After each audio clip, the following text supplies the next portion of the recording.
Hi friends, আমি Priyanka. Welcome to my channel.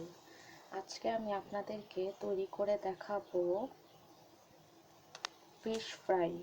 R fish fry তৈরি করার জন্য দেখুন, আমি এখানে দুইটি ফিশ নিয়ে নিয়েছি, মানে দুটো মাছ ভালো করে এটার ছাল ছুলিয়ে ভালো করে ধুয়ে আমি রেখে দিয়েছি। আর এই ফিশ ফ্রাইটা তৈরি করার জন্য দেখুন কী কী লাগছে। আর আমি এখানে নিয়ে নিয়েছি সল্ট, নিয়ে নিয়েছি টার্মারিক পাউডার, হলুদ গুঁড়ো, আর নিয়ে নিয়েছি চিলি পাউডার। দেখুন ভিউয়ার্স, আমি এখানে ফ্রাই প্যান বসিয়ে দিয়েছি। আর মাছটি ফ্রাই করার জন্য আমি এখানে লাগছে আমার সয়াবিন তেল। তো চলুন ফিশ ফ্রাই শুরু করি। আমি ফ্রাই প্যানে তেল দিয়ে দিলাম।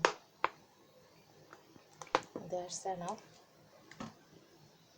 আর এখন আমি এক এক করে ফিশটাতে এই সবগুলো উপকরণ একসঙ্গে মিক্সড করে নেব।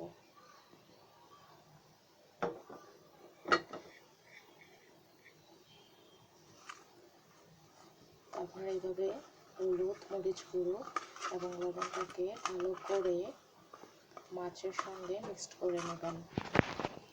দেখুন ভিউয়ার্স, আমি সুন্দর করে মাছটাতে সকল মশলাগুলো ভালোভাবে মাখিয়ে নিয়েছি। এখন আমার তেলটি গরম হয়ে এসেছে এবং এটাতে আমি এক এক করে ফিশগুলো ছেড়ে দিই।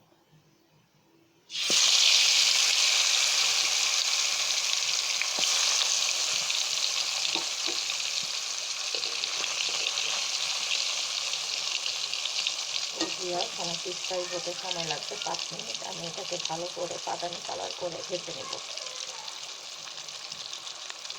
এই মাছটিকে কী মাছ বলে জানেন ভিউয়ার্স? এটা হচ্ছে মিরকা মাছ। তো এই মিরকা মাছগুলো সাধারণত একটু ভালো করে ফ্রাই করতে হয়। আর মিরকা মাছের মিরকা ফিশ ফ্রাই খেতে খুব টেস্ট। মিরকা ফিশ ফ্রাই খেতে খুব ভালো লাগে। আমি এখন ভালো করে ফ্রাই করে নিই।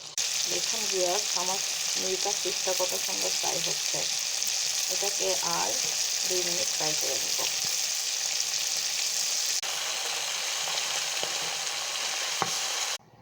দেখুন ভিউয়ার্স, আমার তৈরি হয়ে গেছে মিরকা ফিশ ফ্রাই। তো দেখুন আমার ফ্রাইটা কতটুকু কালারফুল হয়েছে ভিউয়ার্স, এবং এই মিরকা ফিশ ফ্রাইটা খেতে কিন্তু খুব টেস্ট হয়। তো আপনারা আশা করি এভাবে মিরকা ফিশ ফ্রাই বাসায় তৈরি করে খাবেন। আজকের মতো এখানে বিদায় নিচ্ছি। ভালো থাকবেন, বাই।